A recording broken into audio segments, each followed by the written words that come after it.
Everyone. So ever since Dallas Mavericks went and traded for Kyrie Irving, this experiment just has not worked. They are currently 1-4 since they have been together, not since the actual trade, but since Luka and Kyrie have actually seen the court together. And their schedule doesn't really get much easier. I mean, they play the 76ers. They do have like the 9th easiest schedule going forward, but they really do have some tough games, and they are really struggling as a team right now. It just seems clunky, seems really awkward at times, and they just cannot stop anybody on the other side of the basketball. They currently have the 8th worst defense in the league. They're not really, I mean, they're scoring, but they're not scoring at a super efficient clip. They are 18th in the league right now in points. And when you look at their stats across the board, they are essentially like 29th and 30th in everything, from rebounding to giving up offensive rebounds to just everything. They are just one of the worst teams, and statistic-wise, across the board. Now, a lot of this has to do with them and the pieces that they gave away. They gave away their best perimeter defender. That obviously hurt. This is a team that's never been built for just rebounding and just crazy heavily defensive-minded team regardless. I mean, they even had a 27-point lead to the Lakers. Were shooting the lights out, and the Lakers came back and beat them and just gave them a handful defensively, right? Other guys really rely on Kyrie and Luka to be set up, and this team just doesn't really have it. They're a team that literally lives and dies by the three. They are number 3 in the league in three-pointers made and three-pointers attempted, and they shoot a ton of them. The other ones are bad tanking teams. Like, they are just volume, three-point shooting, and a lot of that is because of Luka Doncic, right? You have him and his ability to just create and run your offense through him, really be able to kind of drive and kick it out to the open shooter, and then the shooter knocks it down. That's the idea, right? Kyrie really helps alleviate some of the ball pressure off of Luka, but Luka is one of the most ball-dominant players we have ever seen, and you're seeing that kind of be a difficulty in translating between these two, especially in tight games, right? Kyrie is number 1 in the league in fourth quarter points, and he's a guy that should very likely have the ball to close out games, but you see that push and pull between these two. Now, personally, I don't think Dallas went and traded for Kyrie for this season, and I even said that when the trade went down. I was like, look, I think that this is a win-win move. I think you didn't give up too much to go get him. And if he does leave, you have a max roster spot to maybe go get a couple pieces or a piece to put next to Luka that maybe fits better. Or the alternative is he does re-sign, and now you can go get those pieces that you need. Go get some defensive-minded players. Maybe if you can get a defensive-minded center, like rebounding, shot-blocking center, that would be ideal. But Dallas can really kind of solve all their holes next season. I don't really think it's going to help them this season. They're not very good. And, I mean, as far as title contention goes, they would be, if they were to win the championship, they would be statistically in every category the worst team to ever win an NBA championship. And so I just think that there are way too many teams ahead. They are currently sitting in 7th in the West. They are on a 2-game losing streak currently. They are only 2 games out of being completely out of the play-in. So they keep losing. They lose to... If they end up losing to the Sixers, all of a sudden they're like half a game out of being just completely out of the playoffs, which you think would be crazy with Luka Doncic and Kyrie Irving, but they really have to figure it out. Luka, incredible talent, absolutely incredible, but there is a lot of questions, even before the Kyrie trade, of like, can he play alongside another star, right? Like, is he capable of playing alongside that second guy? And Kyrie is a guy that he's been the second fiddle. He's been the third fiddle. Like, he's a guy that has never really had an issue being like that second or third guy, right? I mean, even with the Brooklyn Nets, he said, hey, James Harden's the point guard. I'll be the shooting guard. Kevin Durant is Kevin Durant, right? So that means James Harden had the ball. Kevin Durant was the go-to scorer, and Kyrie played backseat. So he's playing with a guy that is fine with taking the backseat, and he just hasn't been able to see it work. Personally, I don't know if it ever will to the level in which they hope, right?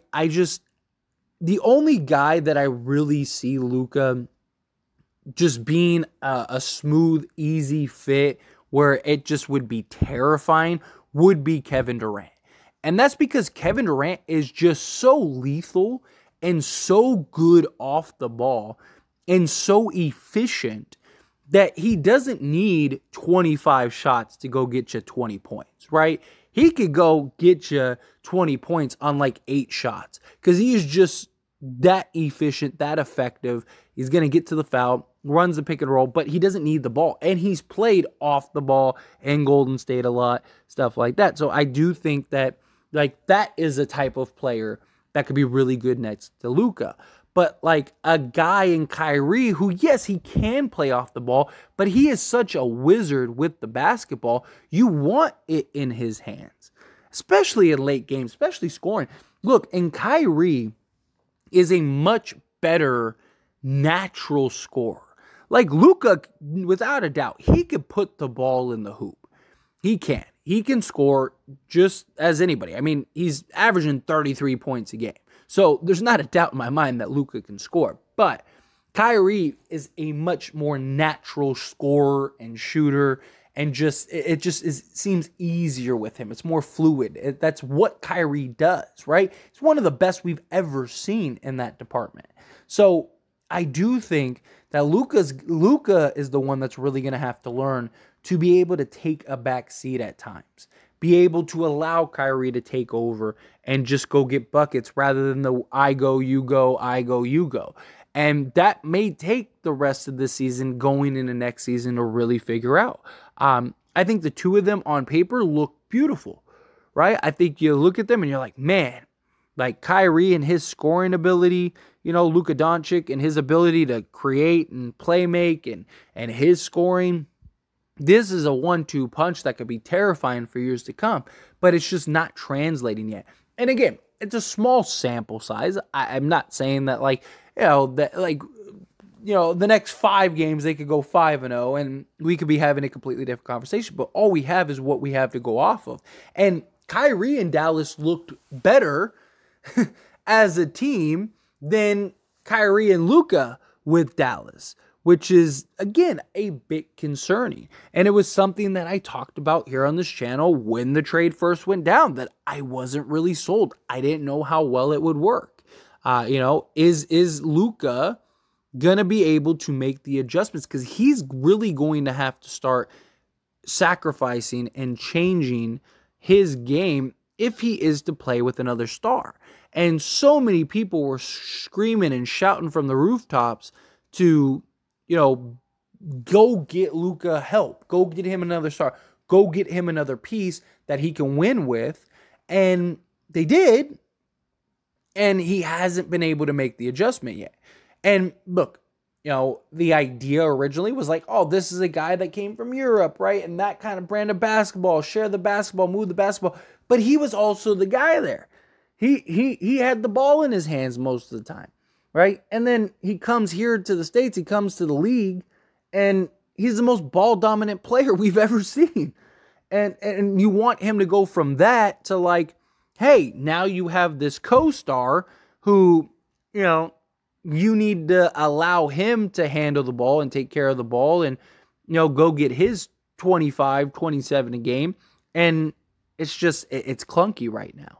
That doesn't mean it can't be worked out. That doesn't mean they can't figure it out.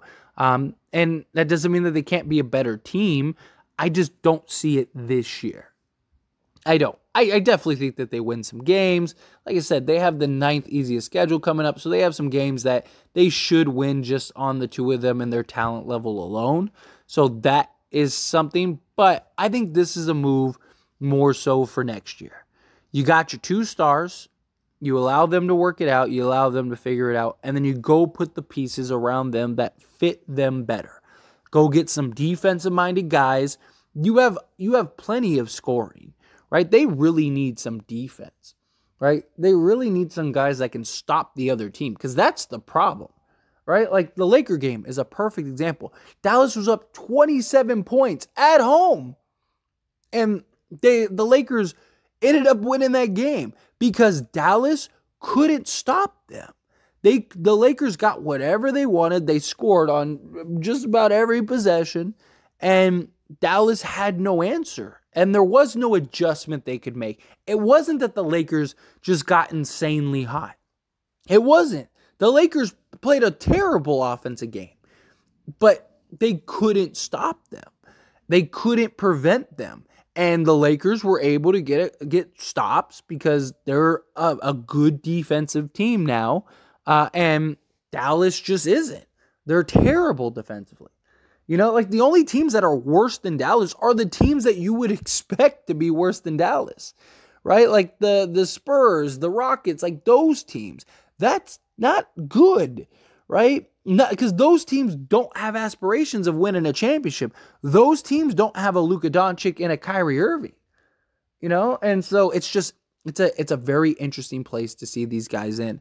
And I'm really interested to see how this story develops, how this plays out the rest of the season. But it should be fun. Regardless, as always, this is a discussion, so I pass the question on you. Let me know your thoughts and opinions down in the comments below. What do you think of Kyrie and the Dallas Mavericks? Do you think that they'll turn it around? Do you think it'll work? Do you think not? It's going to flop? Do you even think Kyrie will stay? Another real question too. Like, let's say Dallas doesn't make the playoffs. Like, if they don't make the playoffs, does Kyrie go, like, get me out of here? Like, that's a very interesting thing. I mean, even if they do make the playoffs, does Dallas really want to pay Kyrie? Does Kyrie really want to play in Dallas? Like, I don't know, just a lot of questions. It was a very interesting trade. Regardless, I think Dallas will be okay regardless, because even if Kyrie just walks, they still have a max contract spot. So maybe they go get another star or a couple pieces that make more sense, kind of retool this roster next year to kind of go compete. But we'll see how it plays out. Again, love to hear your thoughts and opinions. Let me know down in the comments below.